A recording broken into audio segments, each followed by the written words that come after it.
Hi there. Hi, nice to meet you. I'm Gemma Christian. Nice to meet you. Here, I have my resume and my references right here for you. That's awesome.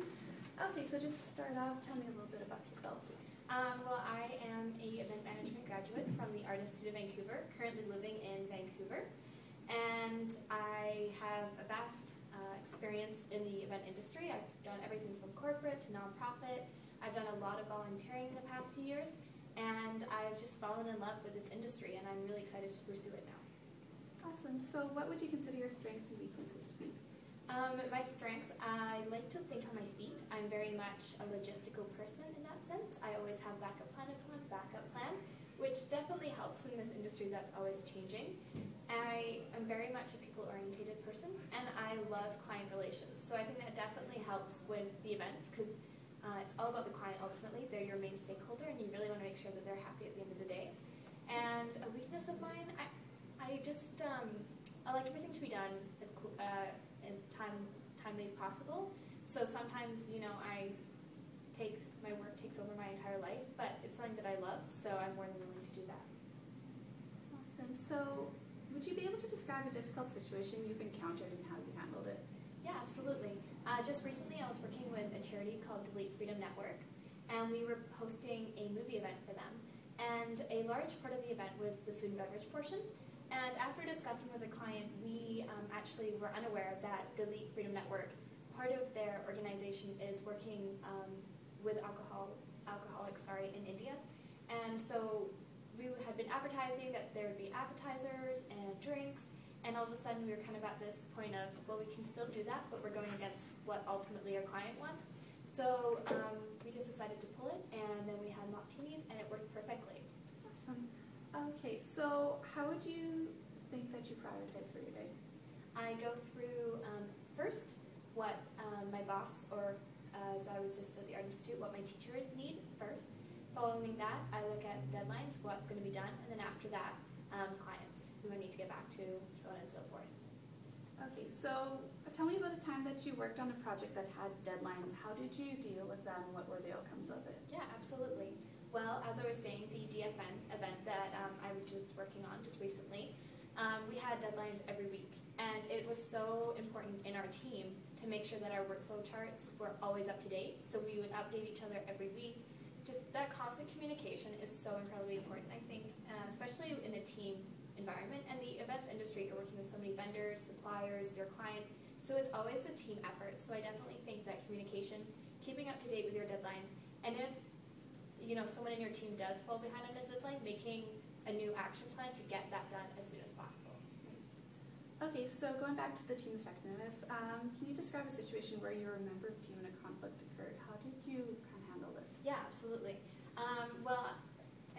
I've done several different kind of customer service jobs, and at one point we did actually have an employee that was not doing their job. They were instead hiding kind of in the back of the store. They would never be on till, and it really just took a toll on the entire team. So then I found out that she's actually incredibly shy and timid and does not like people. I just talked to her and just said, hey, what's going on? I just kind of noticed that we haven't been seeing you up front recently, and her job as a cashier, her job is not to be stocking the shelves. And so I just talked about it with her, and then I guess she felt confident enough to then talk to our manager, and she was actually moved departments, and she loved her new job. So it was just going at her, or talking to her, at a personal level, so she knew that I wasn't attacking her. I was just kind of worried and checking that she was okay. Okay, so would you be able to describe a situation where you're a member of a team, and how did you ensure that all of your duties were accomplished? Absolutely. Well, as I said before, workflow charts are my best friend. I have made a lot of templates with AI. It's really, really been great. And just keeping that constant communication, making sure that when you create deadlines, are they attainable? Looking at your goals, the SMART goals, specific, measurable, attainable, realistic, and timely. It's just going through those SMART goals. It's so important for every member of your team, and making sure that no one's taking on too much, because ultimately then it comes back to you. So. Right. Okay, so tell me about a personal goal that you set for yourself and how you achieved that. Yeah, absolutely. Well, my goal was ultimately to get to the Art Institute of Vancouver. It is a private institute, so it is a little more expensive than the average university. And I decided several years ago, when I was in grade 10 actually, that I wanted to work there. And I started working full-time, and I worked full-time all through grade 11 and 12 while keeping up my GPA. And I was just determined and motivated to do it. And it just didn't seem like an option to me. So my life became school and work. And now I am so happy I did, because I've learned so much from this program. It's really been incredible. Awesome. So can you tell me about a time where you felt overwhelmed by your workload and how you handled it? I tend to take on a lot at one point in time, so obviously something does have to give, and usually I just put everything into work. When I did start at AI, I was actually working 3 jobs and going to school full-time, and I kind of looked at the jobs, and one of them didn't really have anything to do with the event industry. It was a great job. I had been there for several years, but ultimately when it came down to it, it wasn't the events, and upon deciding that I didn't want to work there anymore, I was able to focus on my other 2 jobs, and I was able to focus on school. So I just want to make sure that everything I am doing in my life is to put me forward, to make sure that I can attain that ultimate goal of working for events. Okay, so just a couple more questions here. Would you be able to give me an example of a time where you made a mistake, and how did you go about that? Yeah, definitely. Well, the event industry is always changing, and I was doing a Hope for Haiti campaign for Compassion International, and upon arriving at the venue, we found out that the caterer had got the days mixed up, and I did not call him the day before to clarify. I called him a week before, and I just didn't really think, to call him the day before. That has now changed. I call everyone 3 days before, 2 days before, the day before, and the day of. But because of that, he did not show up, and then we had to go out and buy food, which meant that our budget, we went over budget. And so to supplement that, we were actually able to sell over 100 tickets, which was double the tickets that we had already sold, and then we made way more money. So in hindsight, the mistake was fabulous, but I no longer leave it up to the vendor to show up. Okay, so can you tell me a time where you had to stand for a decision you made, even though it made you unpopular? Definitely. I did work at one establishment where there was a lot of racism going around, and no one would really talk about it openly with the manager. And it just really became a point where, to me, respect is so important, and no one was respecting each other, and a lot of people felt very attacked, and I couldn't stand and watch what was happening anymore. To me, it didn't set right with me, so I ended up going to the general manager, and I just said, some people, this is the way that a lot of people are talking to each other, and I didn't call anyone out. I just said, as a group, this is what's been happening, because it was majority. And ultimately, some people were called into the office and they were talked to, and people knew it was me because I was the only one not partaking. But I think it was a good decision. I mean, if there's something going on that's wrong, you should stand up for it, and that's what I have to do. Awesome. Okay, so looking at your presentation skills, careful listening and effective communications kind of go hand in hand with each other.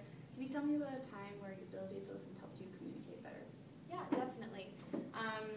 Well, with my client relations and with several events, I'm usually the one in charge of client relations. So talking to them is so important, but listening to them is also a lot more important. Like with the alcohol incident, if I hadn't have been listening to the alcohol, then we would have gone through with it, and then I feel like the client would have lost a little bit of faith in us because we were going against their values. So by listening to that, we were able to work it out, and now we're working so much better as a team. Awesome. Have you ever had to write to make a document or write down a process for a boss or teacher? Yeah. At AI, we have to do that quite often, and I'm actually a huge fan of paperwork. I know that sounds a little odd, but I love templates, and I love just making sure that everything looks organized and everything's put together, and I really enjoy putting that things together. Yeah. Okay, so just a couple extra questions to finish up the interview here. Can you tell me what your top 3 values are? My top 3 values: integrity, loyalty, and trust. Okay, and why should I hire you for this particular position? I am extremely motivated. I have been in this industry for 4 years now. I am still young, so I have a long career ahead of me, and traveling has always been such a huge part of my life. Being brought up in Europe and then moving to Canada, I have gone globally, and I just want to continue that. I think traveling and events come hand in hand, and working on this boat would be absolutely incredible. Awesome. And how do you believe this position fits with your future career goals? Ultimately, I would like to run an event management company that specializes in yachts. So I feel like this is the perfect place for me to start, and I am wanting to stay with this company for a long time. I feel like with experience, you just learn so much more than you could ever learn from a textbook, and so I'm looking to at least be with this company for the next 5 to 10 years. Awesome. So what kind of salary are you expecting with the position you're applying for? I saw the salary that was posted on the job posting from which I applied for, and that to me sounds extremely reasonable. Okay. And what do you know about this company in particular? I have done an ample amount of research. I actually know one of the owners of the company. I did an event with them several years ago, and just watching how this company has revolutionized how people look at yachts and events, it's incredible. And I am so excited at the possibility of being a part of that. Awesome. How long do you expect to stay with this company for your retirement? 5 to 10 years. Okay. So that concludes our interview. Is there any other questions that you would like to ask? Yeah, absolutely. I was just wondering how often you get events on this boat. How often? It usually depends on who particularly is chartering out the boat. So usually we have our day-to-day events. So each meal times, we usually try and plan different activities to keep the guests, give them a good balance between something active, but yet still relaxing, because that's ultimately what we're doing, right? And so usually when they rent out the boats, they usually do have one big bash at the end of it to kind of conclude their little holiday. And so that can range between small parties to big themed parties. So it really all depends. Sometimes it can even go to when we drop them off at a particular port that we have a party both on the boat and on the mainland as well. So we really have to kind of almost be like a destination manager and really anticipate where we're going and make sure everything's there for us to set up. So like I said, really depends on what the client wants, but there's a lot of events that we've thrown. So it usually revolves around usually the big going out party bashes. So yeah, that's incredible. And whereabout has the boat been? I know it goes globally, but do you spend majority of your time, say, in the Mediterranean, in the Caribbean, or does it change often? This boat in particular kind of sails around the Atlantic in particular. We usually, in the October season, we start off in Fort Lauderdale, and we work our way through the Caribbean and in through the Gulf of Mexico and kind of up the U.S. coast. And then we usually in the next season, we take it over to Europe and we kind of come down the African coast and then back over to Fort Lauderdale for the following year. Wow. So we kind of have a cycle. We don't usually go over onto the Pacific Ocean side just because our main ports are on this side and we have everything out there. So. Wow, that's incredible. That sounds pretty incredible there. I've done a lot of traveling, but nothing to this extent, so it's quite exciting. Yeah, it's good to see how excited you are about it. So. Yeah. Well, it was great to meet